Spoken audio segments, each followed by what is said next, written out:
Is college worth it? Mahalaga ba ang pagpasok sa kolehiyo? Kapag wala ka ng pera, magpupursige ka pa rin ba sa pag-aaral?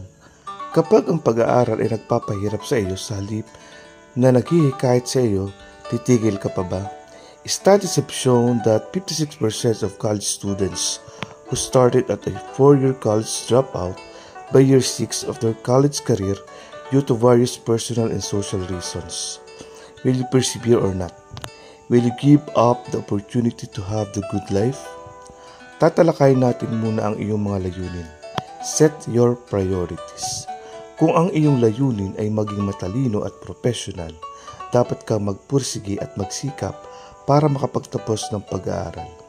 Kailangan natin mga doktor, abogado at iba pa, at para maging isa ka sa kanila ay dapat kang makapagtapos ng pag-aaral.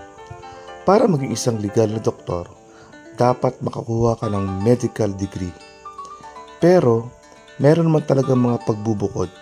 Sabi nga ni Tai Lopez, if you just get a degree without any purpose, it's like walking around with a pair of scissors. You won't accomplish anything.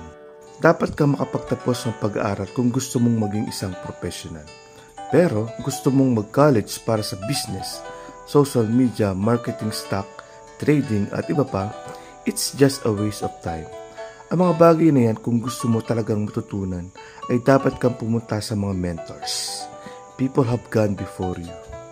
Pero hindi ka dapat pumunta sa mga tao na konti lamang ang lamang sa'yo. Ayaw mong maging isang bulag na nangunguna sa ibang bulag. Dapat kang pumunta sa mga tao na at least 10 times better than you. You see, mentors can be the best thing that ever happened to you. You can never know the impact they make on your lives. Tai Lopez. Bakit ako sumasang-ayon? Tingnan natin si Sam Walton, ang gumawa ng multi-million-dollar company sa Walmart. Sa isang party sa Argentina ay nakatanggap na ang tawag ang kanyang pamilya na i-bail out daw si Sam. Nakita raw nila ito sa mall na gumagapang sa isang mall. Tinanong ng pamilya bakit daw ginawa niya ito. At alam mo ba kung ano ang sinabi ni Sam? I was measuring the floor aisle of this mall because I want to see if these Argentinians know something better than I don't. Nakita niyo si Sam Walton isang billionaire.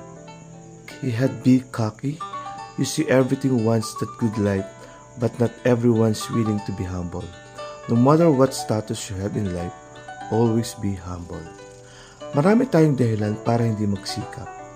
Walang inspirasyon sa buhay, walang pag-asa at ang pinakauso, ang kawalan ng pera.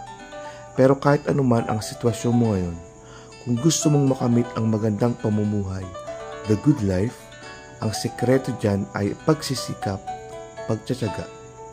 Iyan ang pinakasimple na sagot sa maibibigay ko. The good life isn't necessarily being rich, but being able to fulfill the goals that you desire to achieve in life. Ang mabuting buhay ay hindi na kailangan na maging mayaman, ngunit maaring matupad ang mga layunin ng iyong pinlano sa buhay. Kung gusto mong makapagtapos ng pag-aaral, dapat kang magsikap. Kung wala kang pambayad para sa pag-aaral, dapat kang magdoble sikap. Double your efforts, kumuha ka ng night job o sideline na trabaho. In the end, perseverance pays off. This is always paired with the word patience. You can never achieve hard work and perseverance without patience. It's just tied together.